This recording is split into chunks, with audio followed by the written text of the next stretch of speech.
우리 다 같이 일어나셔서 말씀을 고백하고 말씀을 마음에 담습니다. 말씀을 함께 큰 소리로 고백합니다. 이 시간 하나님의 사랑과 예수님의 섬김과 성령님의 깨달아 서로 사랑하고 섬기며 위로하게 하소서. 아멘. 오늘 하나님께서 우리에게 주시는 말씀은 마가복음 1장 12절과 13절 말씀입니다. 함께 큰 소리로 읽습니다. 성령이 곧 예수를 광야로 몰아내신지라. 광야에서 40일을 계셔서 사단에게 시험을 받으시며 들짐승과 함께 계시니 천사들이 수종 들더라. 아멘. 이것은 하나님의 말씀입니다. 네, 앉으십시오. 성령 충만합시다. 그리고 행복합시다. 네, 요즘 미국하고 중국하고 그냥 주거니 받거니 여러 가지 참 복잡한 일이 많습니다. 오래전에 중국의 국민당 주석으로 중국 통일을 위해서 앞장을 섰던 유명한 인물로 장개석이라는 사람이 있습니다. 그는 중국의 통일을 위해서 했었지만 결국 통일을 이루지 못하고 중국 공산당에게 패하고 대만으로 가게 되었습니다. 이때 대만으로 함께 따라온 장개석의 군대 가운데 일부가 있었는데 이 사람들이 대만에서 아주 신기한 물건을 발견하게 됩니다. 그건 다름이 아니라 수도꼭지였습니다. 그 때문에도 중국에는 우물에서 주로 물을 가져다가 사용을 했는데 손잡이만 돌리면은 물이 콸콸 쏟아지는 수도꼭지는 장개석 군인들에게는 그야말로 신기한 마술과도 같은 그런 물건이었습니다. 그래서 이들은 이 신기한 물건이 어디서 살 수 있을까 수소문을 해서 한 사람씩 다 가서 이 신기한 물건을 구입을 했습니다. 그리고 집에 가져와서 집에 벽에다가 그걸 달아 놓았답니다. 근데 아무리 틀어도 그 수도꼭지에서는 물이 나올 리가 없죠. 그러자 이들은 장사꾼에게 속은 줄 알고 가게에 쳐들어가서 난동을 부리는 그런 일들이 있었다라는 그런 기록이 있습니다. 모르면은 사람을 잡는다라는 말은 이런 때 쓰는 게 아닌가 싶습니다. 사실 알고 보면 간단한 것을 몰라서 큰 화를 불러오는 일들이 참 많습니다. 이건 우리 신앙에 있어서도 마찬가지입니다. 알면은 쉬운 것을 몰라서 알지 못하기 때문에 신앙생활을 한다 하면서도 신앙에 어긋나는 일들을 하는 그런 사람들을 종종 보게 되기 때문입니다. 그리고 그 엉뚱한 신앙의 일들이 결국 본인은 물론이거니와 주변 사람들에게도 씻을 수 없는 상처와 아픔을 주는 그런 일들이 있습니다. 예를 들어 보겠습니다. 한국의 어느 교회의 권사가 전도제에다 다음과 같은 문구를 전도서 열심히 나눠주며 전도를 합니다. 병원에서 치료가 불가능한 분, 그리고 병명이 나타나지 않는 병으로 고생하시는 분들은 상당하세요. 어느 날 이 쪽지를 받은, 이 전도제를 받은 유방암 2기 진단을 받고 치료 중인 한 성도가 있었는데 이 전도제를 받고 지푸라기라도 잡는 심정으로 하나님의 성령으로 치료한다는 이 권사를 찾아갔습니다. 이 권사는 자신을 찾아온 성도에게 이렇게 말합니다. 하나님이 당신을 고치려고 작정을 하셨군. 내가 병원에서 치료하지 못한 사람도 많이 완치시켰어. 내가 당신에게 칼 하나 되지 않고 5일 만에 당신 병을 낫게 해줄 거야 라고 하면서 장담을 했답니다. 이날부터 이 권사는 환자의 환부를 주무르거나 또는 만지면서 안수 기도를 한 다음에 기도비 명목으로 헌금을 받았답니다. 이후에 이 환자를 상대로 하루에 한 번씩 매일마다 안수 기도를 하면서 이렇게 헌금을 챙겼답니다. 이 권사가 말하는 대로 성령 치료는 환자의 환부가 붓고 열이 나고 고름이 생기는 등 병세가 악화되었는데도 병원에 가지를 않고 지속되었습니다. 그러면서 이 권사가 하는 말이 병이 호전되고 있다. 하나님이 특별 치료에 들어갔다. 하나님의 기운이 당신 몸으로 들어갔다며 환부에 물을 갈아서 붙이는 등 이상한 방법으로 환자를 안심시키면서 계속 이런 일들을 했습니다. 그리고 그런 은근히 가족들에게 안수기도 명목으로 헌금을 요구하기도 했답니다. 이런 권사의 말에 속아 하나님의 특별한 치료를 의지한 채 병원 치료를 받지 않고 있다가 병세가 더 이상 손을 쓸 수 없을 정도로 악화가 되었습니다. 그래서 가족들은 이 권사를 결국 경찰에 고발을 했습니다. 그리고 환자는 얼마 뒤 안타깝게도 숨을 거두었습니다. 여러분, 부끄러운 일 아니겠습니까? 예수 믿는 우리들이 볼 때는 참 한심스럽습니다. 그리고 낯이 뜨거운 일들입니다. 이처럼 성령을 속이는 어처구니 없는 일들은 지금도 어디에 섰는가 일어나고 있다는 겁니다. 자기 멋대로 성령을 들먹이며 성령을 빙자하여 하나님이 원하는 일들을 어지럽히고 믿는 자들을 미혹하는 이런 일들이 지금도 변함없이 끊임없이 벌어지고 있습니다. 그러나 여러분, 성령은 인간의 마음대로 이렇게 저렇게 제멋대로 할 수 있는 영이 아니라는 겁니다. 오히려 성령은 우리 인간을 다스리고 통제하는 영입니다. 하나님의 선한 뜻을 이루도록 우리를 그렇게 마음을 붙들어주고 우리를 이끌어가는 하나님의 전능하신 영이 성령입니다. 우리가 성령에 속한 자들이지 성령이 우리에게 속한 것이 아니라는 것입니다. 성령의 주인은 하나님이시지 성령의 주인은 내가 아니라는 겁니다. 성령은 우리를 하나님께 속한 자로 살게 하시는 하나님의 영입니다. 그래서 보세요. 예수님께서 성령을 받으시고 예수님 멋대로 성령을 사용하셨습니까? 오늘 본문에 성령이 예수님을 광야로 몰아가셨다라고 기록하고 있습니다. 여러분, 예수님도 철저히 성령의 인도하심을 따라 살았습니다.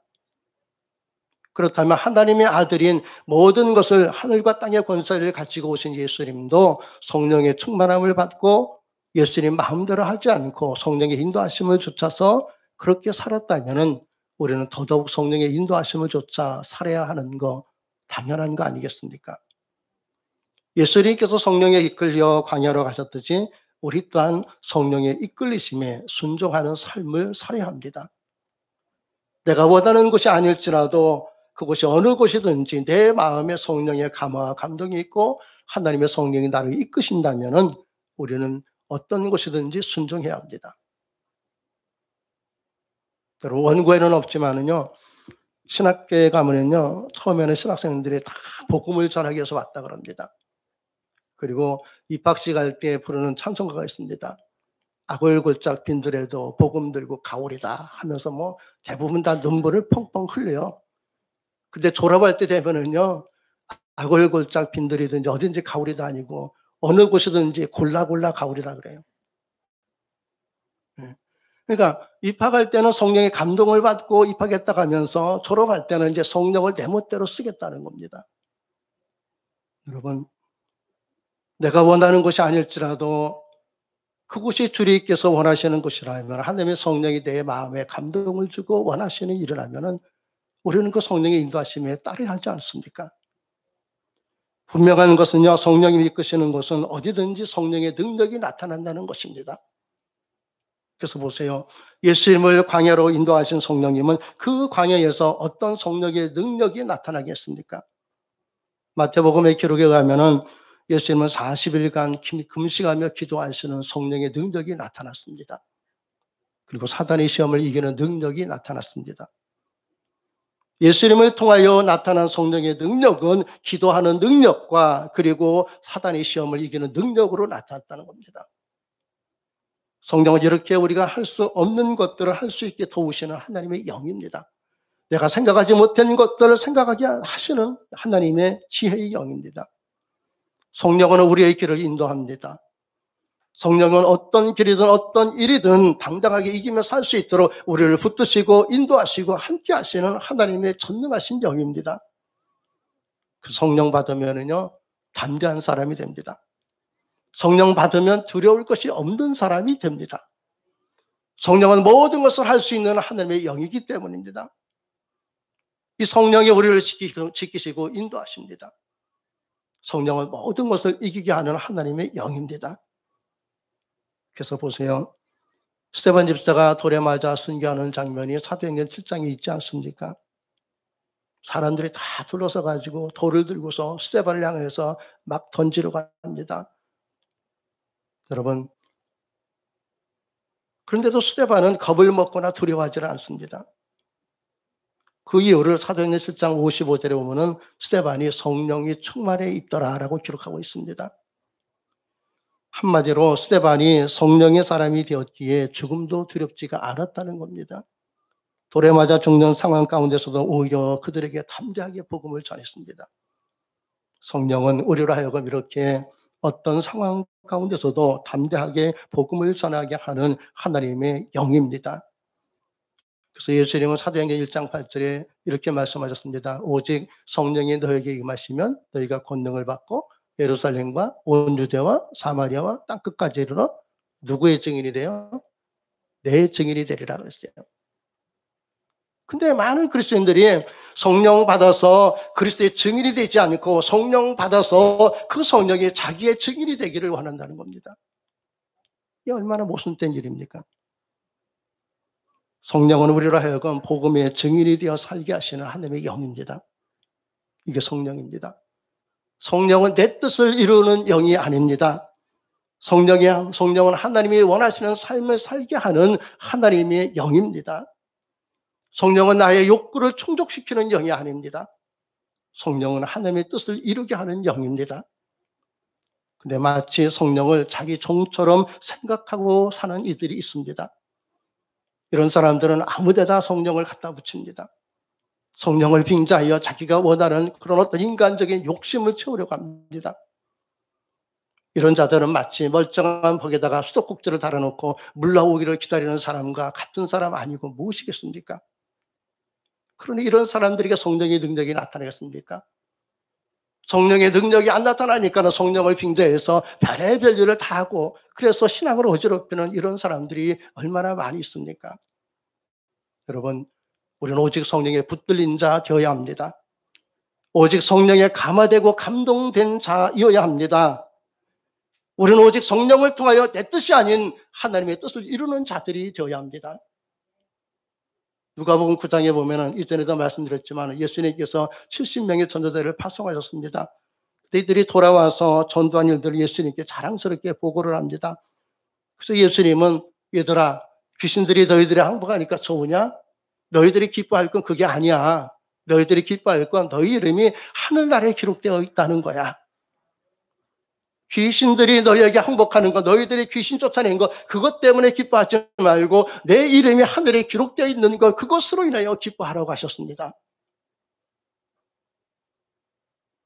여러분, 한번 우리 솔직하게 생각해 봅시다. 내가 지금 귀신을 쫓아내는 능력이 나타난다고 합시다. 그러면은 내가 귀신을 쫓아낸 거를 자랑하고 그걸 기뻐하고 도합니까? 아니면은 그런 능력이 나타나지 않아도 내 이름이 하나님 나라에 기록된 것을 그것으로 인해 기뻐하는 삶을 살고 있습니까? 어느 것이 더 기쁩니까? 자기의 이름이 하늘에 기록된 것을 기뻐하기보단 귀신들이 항복하는 것을 더 기뻐하는 그런 사람이라면 우리 주님은 어떻게 대할 수 있겠습니까? 여러분, 이런 사람들은 신앙의 목적은 기적을 행하는 데 있습니다. 여러분, 기적 중에 기적은 뭔지 아십니까? 내가 오늘 살아있다는 게 기적입니다.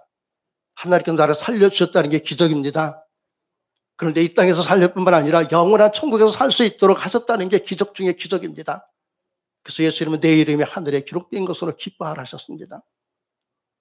여러분, 참 신앙은 기적을 행함에 있는 것이 아니라 내 이름이 천국에 기록된 것을 믿음에 있습니다. 귀신을 쫓아낸 것보다 더 큰 기적은 내 이름이 천국에 기록된 것입니다. 그럼에도 불구하고 지금도 여전히 성령을 빙자해서 기적을 행하고 병자를 고치고 이런 것을 믿음의 상징이며 신앙의 상징으로 삼고 그렇게 살아가는 사람들이 참 많다는 겁니다. 그러나 주님은 분명히 말씀하셨습니다. 귀신들이 너희에게 항복하는 것을 기뻐하지 말고 너희 이름이 하늘에 기록된 것으로 기뻐하라. 아멘. 여러분, 우리는 사단의 공격을 받아도 우리는 여전히 하나님의 나라의 이름이 기록된 사람들입니다. 여전히 몸이 아파도, 여전히 어려운 일을 겪어도, 여전히 슬픔이 있고 아픔이 있어도 우린 여전히 하나님의 나라에 기록된 우리의 이름이 있다는 겁니다. 여러분, 하나님 나라에 우리 이름이 기록되어 있으면 사단이 우리를 공격하지 않습니까? 여러분, 사단이 우리를 공격하지 않는 게 아니라 사단이 더 심하게 공격합니다. 왜? 끌어내려야 되니까요. 하나님 뜻대로 살지 못하도록 만들어야 되니까요. 그래서 내 이름이 하나님의 나라에 기록되어 있다는 것을 믿으면 믿을수록 악한 영은 더 우리를 힘들게 하고 괴롭힌다는 겁니다. 그래서 우리는 언제든지 사단의 공격을 받게 되어 있습니다. 사단은 언제나 하나님을 믿는 자들을 공격합니다. 그래서 우리는 사단의 세력에 고통당하고 어려움을 겪을 때도 있습니다. 사단의 공격으로 억울한 일을 당하기도 하고 고난을 겪기도 합니다. 그러나 하나님을 믿는 자가 사단의 공격을 받는 건 당연한 거예요. 예수님도 그렇게 살지 않았습니까? 바리새인과 사두개인들로부터 끊임없이 공격을 받았습니다. 성령 받으신 예수님도 사단의 공격을 받았습니다. 성령 받으신 예수님도 광야에서 40일간 금식하며 지내셨습니다. 사단이 강력한 유혹으로 예수님을 시험했습니다. 괴롭혔습니다. 성령이 임한 예수님도 이렇게 사단의 공격과 시험을 받았습니다. 성령이 임한 예수님께 예수님이 평탄하고 탄탄대로 행복한 길이 있었던 게 아닙니다. 성령 받으신 예수님의 앞길에 펼쳐진 것은 오직 광야의 시험이었습니다. 근데 여러분, 우리라고 광야가 없겠습니까? 어떤 사람들 얘기합니다. 예수님께서 광야길을 다 가셨으니까 우리는 이제 광야길이 없어. 우리는 다 행복하고 평안할 거야. 아닙니다. 예수님이 광야의 길을 가신 것은 우리도 그 길을 가야 하기 때문에 예수님께서 가신 것입니다. 예수님께서 사단의 시험을 이기셨으니까 우리는 사단의 시험이 없을 거야가 아니라 예수님께서 사단의 시험을 받으셨기 때문에 우리도 사단의 시험을 받게 된다는 겁니다. 성령의 사람에게 사단의 시험은 당연한 것입니다. 성령의 사람에게 광야와 같은 삶은 당연한 것입니다. 어쩌면 광야보다 더 어려운 상황에 처할지도 모릅니다. 스데반처럼 바울처럼 죽음에 맞닥뜨려야 하는 그런 상황에 처할 줄도 모릅니다. 그러나 성령의 사람은 두려워하지 않습니다. 성령의 사람은 그 어떤 사단의 시험도 이겨냅니다. 성령의 광야길도 어떤 시련도 당당하게 극복해야 됩니다. 성령의 모든 것을 이기며 살 수 있도록 도우시고 함께 하시기 때문입니다. 그래서 성령의 사람은 이 세상 일들이 흔들리지 않습니다. 이 세상에서 살고 죽음에 흔들리지 않습니다. 이 땅에 살든지 죽든지 내 이름이 저 하늘나라에 기록되어 있음을 믿기 때문입니다. 그러므로 우리 날마다 성령을 확증하며 살아야 합니다. 성령의 인도하심에 순복하며 살아야 합니다. 성령이 나를 이끄시고 성령이 나를 인도하시며 성령이 나를 돌보신다는 확고한 믿음으로 살아가시기 바랍니다. 날마다 성령과 더불어 삽시다. 예수님도 그렇게 날마다 성령과 더불어 사셨습니다. 성령의 인도하심을 쫓아 살았습니다. 그렇게 예수님은 성령의 인도하심 속에 하늘의 뜻을 이루셨습니다. 예수님은 성령의 인도하심 속에 기도하셨습니다. 그리고 성령의 인도하심 속에 십자가의 길을 가셨습니다. 이렇게 예수님은 성령의 인도하심 속에 자신의 몸을 십자가에 못 박아 속죄의 제물이 되셨습니다. 오늘은 태초부터 하나님과 함께 하신 성령님의 임재하심을 기념하는 성령 강림 주일입니다. 우리 모두 성령의 인도하심 속에 모든 것 의탁하고 살아갈 수 있기를 바랍니다. 이젠 성령이 이끄시는 곳이라면 기꺼이 따라가시기로 결단하시기 바랍니다. 그러면 성령이 이끄신 그곳에서 성령의 능력과 위로를 체험하게 될 줄로 믿습니다. 2차 대전 때 폴란드의 조그만 마을에서 있었던 일입니다. 어느 날 이 마을에 무장을 한 독일 군인들이 나타났습니다. 독일군은 그 마을에서 유태인들을 다 잡아냈습니다. 그리고 학교에 가서 공부하고 있는 학생들 중에 유태인 학생들을 다 잡아냈습니다.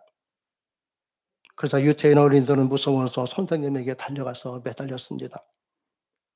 코르자크라는 이름을 가진 폴란드 출신 선생님은 자기 앞으로 몰려온 유대인 어린이들을 두 팔로 꼭 안아주었습니다. 그리고 선생님은 독일 군들에게 아무 죄도 없는 어린아이들을 왜 잡아가느냐고 호통을 쳐봤습니다. 그러나 소용이 없었습니다. 잠시 후 트럭 한 대가 학교 운동장으로 들어옵니다. 그리고 독일군은 아이들을 트럭에 태우려고 합니다. 그저 아이들은 겁에 질린 모습으로 선생님의 팔에 더욱 안타깝게 매달리며 울어댑니다. 선생님은 아이들에게 무서워할 거 없단다. 하나님께 기도하면 마음이 좀 편해질 거야. 하고 아이들과 함께 기도합니다. 그러자 독일군은 선생님 곁에 있는 유태인 아이들을 무조건 떼어서 차에 실으려고 합니다. 그래서 선생님은 아이들을 가만두라고 하면서 나도 함께 가겠다고 합니다. 그리고 아이들에게 얘들아 우리 함께 가자. 내가 함께 가면 무섭지 않지 하고 아이들을 다독이며 손을 잡고 함께 트럭에 탔습니다. 그 광경을 지켜본 독일군이 당신은 상관없으니까 내리시오라고 하면서 끌어내려갑니다. 그래서 선생님은 내가 어떻게 가르치든 살아가는 이 아이들을 죽음으로 내몰 수 있단 말인가 하면서 선생님도 아이들과 함께 트럭을 타고 떠났습니다. 그렇게 선생님은 아이들과 강제 수용소로 끌려가 트렘블렌카의 가스실 앞에 도착했답니다. 그리고 선생님은 아이들의 손을 꼭 잡고서 제일 먼저 앞장서서 가스실 안으로 들어갔답니다. 자신은 유태인도 아닌데 사랑하는 제자들 그 아이들에게 두려움을 조금이라도 덜어주기 위해서 함께 그렇게 자기 목숨을 버렸답니다. 훗날 히틀러에게 학살된 동포들을 기념하기 위해서 예루살렘에 기념관이 세워졌습니다. 기념관 뜰에는 겁에 질리고 떨고 있는 사랑하는 제자들을 두 팔로 꼭 껴안고 있는 코르자르크 선생의 동상이 세워졌습니다. 그 동상엔 지금도 이런 글이 적혀 있습니다. 우린 그날을 잊지 않았다라는 글입니다. 아이들과 함께 마지막 기도를 한 코르자코 선생님, 그의 기도, 그리고 그가 행한 이 아름다운 믿음의 확신과 실천, 이것이 바로 성령의 사람이 아닙니까? 성령의 사람은요, 가장 어두운 때에 고난의 골이 깊어질 때 하늘을 바라봅니다. 그리고 영원한 천국에 가까워옴을 느낍니다. 여러분, 오늘 우리에게 이 느낌이 있어야 되지 않겠습니까? 세상이 어수선하고 많은 분쟁이 있고 다툼이 있고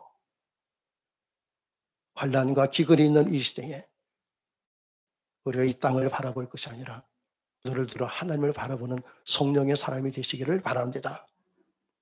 천국이 가까워지고 있다는 사실 여러분 잊지 마시기 바랍니다. 성령만이 우리를 천국으로 인도하는 하나님의 영임을 잊지 마시기 바랍니다.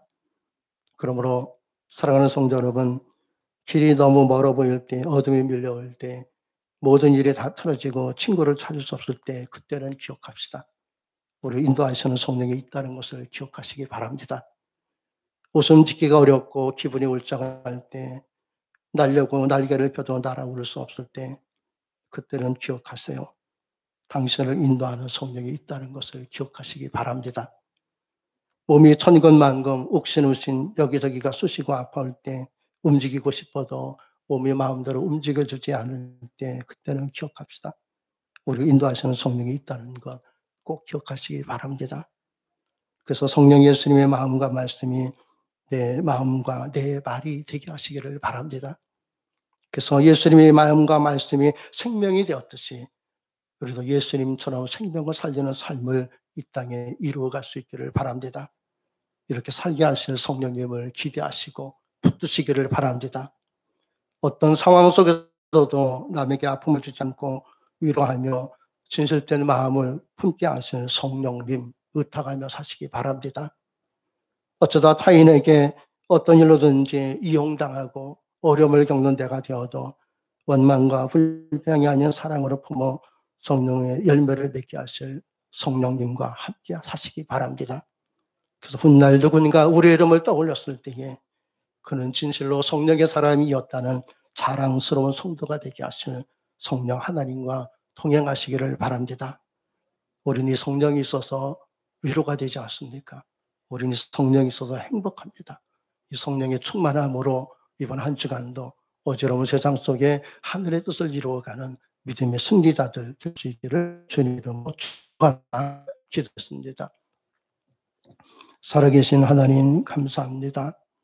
성령 하나님 우리 가운데 함께하여 주시어서 내 마음에 늘 주님의 마음을 품고 또 성령의 감화와 감동을 쫓아 세상의 일들이 아닌 하나님이 원하는 일들을 감당하며 또 누리며 살게 하신 것 감사합니다.